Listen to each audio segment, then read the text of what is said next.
हरे कृष्णा। आज हम गीता के चौथे अध्याय की चर्चा करेंगे। भगवान बोले कि मैंने यह अविनाशी योग सूर्य से कहा था।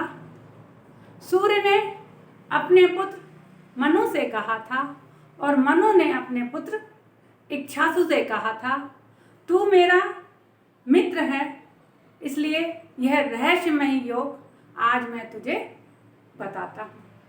अर्जुन बोलते हैं कि आपका जन्म तो अभी हुआ है, सूर्य का जन्म तो बहुत पुराना है, तब मैं इस बात को कैसे समझूं कि आपने यह ज्ञान सूर्य को कहा था।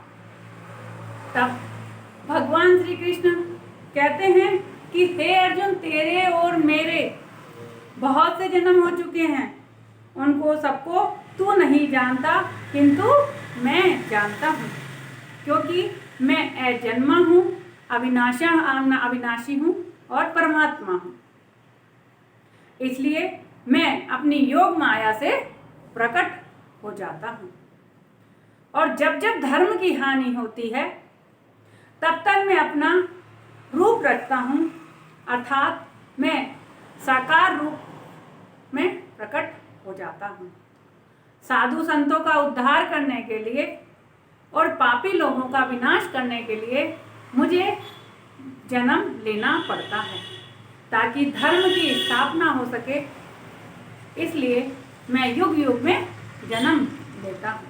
हे अर्जुन, तू इस तत्व आत्मा रूपी तत्व को पहचान ले, ताकि फिर तू कर्म बंधन में नहीं बंधेगा, तुझे मोक्ष की प्राप्ति हो जाएगी। और जो व्यक्ति मेरे को जिस तरह से भजते हैं, अर्थात जो देवताओं की पूजा करते हैं, वह देवताओं के पास जाते हैं। स्वर्ग में अनेक 33 करोड़ देवी देवता हैं, वहाँ पे रहते हैं। तो जो देवी देवताओं को पूजते हैं वो देवी देवताओं के पास जाते हैं।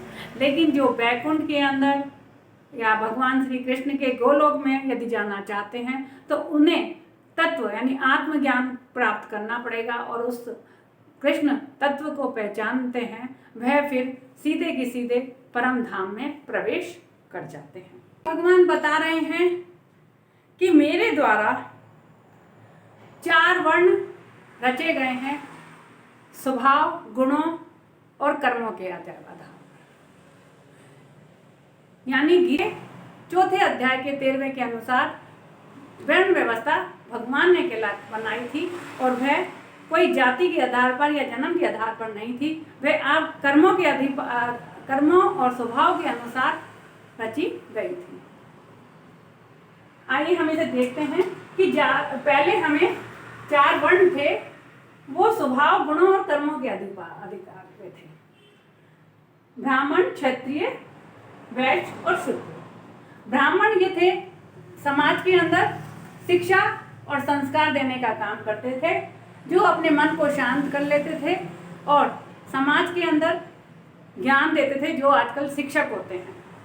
उसी तरह के पहले ब्राह्मण होते थे जो आध्यात्मिक और भौतिक सभी तरह का जो ज्ञान देते थे, उन टीचरों को ब्राह्मण कहा जाता था।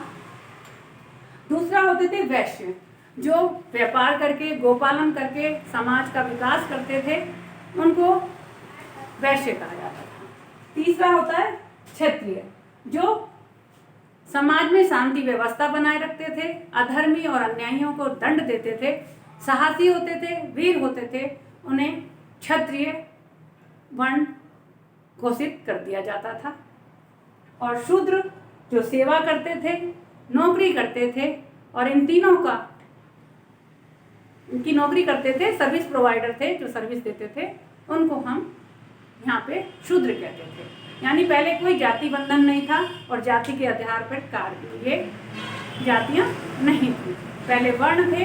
जैसे आज भी शिक्षा के अंदर आपने देखा होगा, जब हम 10th पास कर लेते हैं तो आपके अंदर जो योग्यता होती है, क्षमता होती है, ज्ञान होती है, उनके अनुसार हमें वह सब्जेक्ट दे दिया जाता था रुचि के अनुसार। ऐसे ही पहले आपकी योग्यता, गुण, स्वभाव, रुचि के अनुसार आपको बता दिया जाता था कि आप वीर बहादुर हैं, समाज में शांति व्यवस्था बनाए रख सकते हैं, तो आप क्षत्रिय क्षत्रिय बन जाओ और आप उसका प्रैक्टिकल अनुभव ले लीजिए, आप वह ज्ञान ले लीजिए। दूसरा, यदि आपने मन को शांत कर लिया है, विषयों और मन में आपकी आसक्ति नहीं है, समाज में आप पढ़ा सकते हैं, ज्ञान दे सकते हैं, तो आप ब्राह्मण बन के कहलाओगे। और यदि आपके अंदर व्यापार करने का, समाज में विकास करने का, लेने देने का शौक है, दान धर्म देने का करने का शौक है, तो आप वैश्य वर्ण कहलाओगे।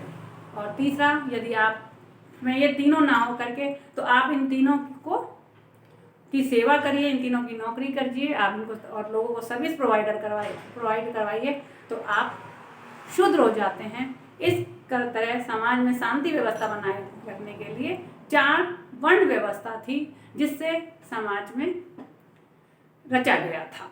और ये सारी रचयिता भगवान श्री कृष्ण थे। उन्होंने साफ लिखा है कि 4 वर्ण व्यवस्थाओं की रचना मैंने स्वभाव, गुण और कर्मों के आधार पर की थी। जिसका जैसा कर्म होता था, फिर उस आधार पर उसको वह कर्म दे दिया जाता था, जिससे कि उसका परिवार का निर्वाह हो सके और समाज में शांति व्यवस्था बनी रहे। हरे कृष्ण।